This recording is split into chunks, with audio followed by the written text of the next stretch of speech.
हमारे हालात सच में 10 साल पीछे चले गए। नहीं संजय अवस्थी जी, मैं सच बता रहा हूँ। देखो, अपने अपनी कुर्सी की पेटियां बांध लो। ये फ्लाइट ऐसे उड़ेगी, ये ऐसे उड़ेगी कि जिसको जो खाना पीना पहले ही खा पी लो, क्योंकि माननीय मुख्यमंत्री जी की जैसी रफ्तार है तो पक्का ये क्रैश होगी चीज। मेरा ही आपसे सबमिशन है कि प्लीज, और सरकार से, for the sake of God, मतलब कुछ करो।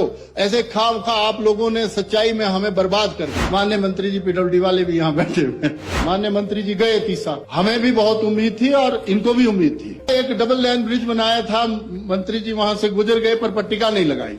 मैं चाहता था कि माननीय विक्रमादित्य जी पीडब्ल्यूडी मिनिस्टर अपनी पट्टिका लगा करके जाते तो और अच्छा होता, और डिवीजन की बिल्डिंग भी बन ही गई थी। पता नहीं क्यों इन्होंने क्यों नहीं किया।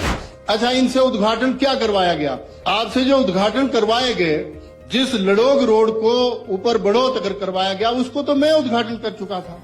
घट्टा रोड को मैं कर चुका था, क्योंकि प्रधानमंत्री ग्राम सड़क योजना में बनी थी। ये जो डिपार्टमेंट के लोग हैं, आपको ये कसने चाहिए कि भाई तुम जो है वो उद्घाटन किए हुए चीजों का उद्घाटन करवा रहे हो। ऐसे जो योजना हमने चलाई वो योजना आपने बदल दी, जिसका जीता जाता उदाहरण ये है।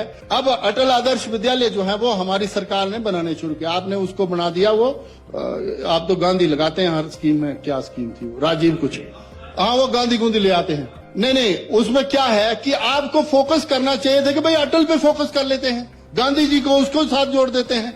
तो बेसिक फंडा तो शिक्षा देना है, बेसिक फंडा तो शिक्षा देना है। For the sake of quality education in government schools, असर का सर्वे पढ़ रहे थे, annual status of education report का सर्वे पढ़ रहे थे। उन्होंने आधा पढ़ा, उसको पूरा पढ़ते तो उसमें सारा पता लग जाता। मैं बोलूंगा तो फिर बड़े सारे लोग नाराज हो जाते हैं, इसीलिए मैं वो आज नहीं बोलूंगा, वो लास्ट के साल में बोलूंगा।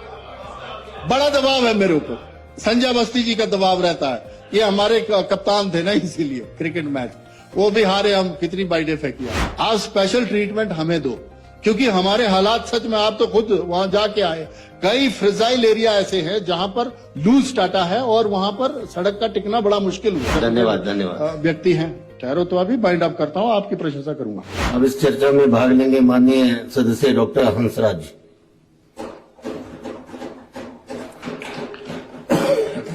माननीय उपाध्यक्ष महोदय,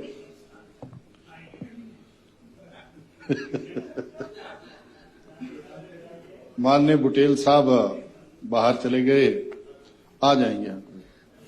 ये जो माननीय गवर्नर साहब से 1 घंटा और 27 मिनट अभिभाषण दिलवाया गया, उसमें एक बहुत जबरदस्त टेक्निक जो है वो आप लोगों ने लगाई है। और वो टेक्निक ये है, जब मैं कॉलेज में पढ़ाया करता था, एक मेरा मित्र था, वो कहता था, यार आर्ट्स में जब हम लोग पढ़ते थे, 2001-2 से पहले की बात है, कि आर्ट्स में पढ़ते हुए हमारे नंबर नहीं आते। मैं बड़ी अथाह मेहनत करता हूं और कोशिश भी पूरी करता हूं कि सारा कुछ बेहतर तरीके से करूं, और पेपर अटेम्प्टेशन भी नहीं होती मेरी। तो कोई और साथ में था, उसने कहा, यार तेरे को फार्मूला नहीं आता, मैं तेरे को फार्मूला बताता हूं। जो फार्मूला सरकार ने यहां लगाया है, ऐसा ही फार्मूला उसको उसने बताया। उसने कहा कि तुम जो क्वेश्चन पेपर कर रहे हो, मान लो तुमसे कहा गया कि भाई हिमाचल कैसा है, तो तुमको जो है वो अब हिमाचल का व्याख्यान करना है पूरा उसमें। और 20 नंबर का क्वेश्चन होता था, अगर हमारे टाइम के पढ़े हुए लोग हैं तो 20 नंबर का क्वेश्चन करने के लिए 5-5 पेज तो हम लोगों को भरने ही पड़ते थे। आर्ट्स वालों को जबरदस्ती होती थी, तभी वो 40 शीटें भरी जाती थी।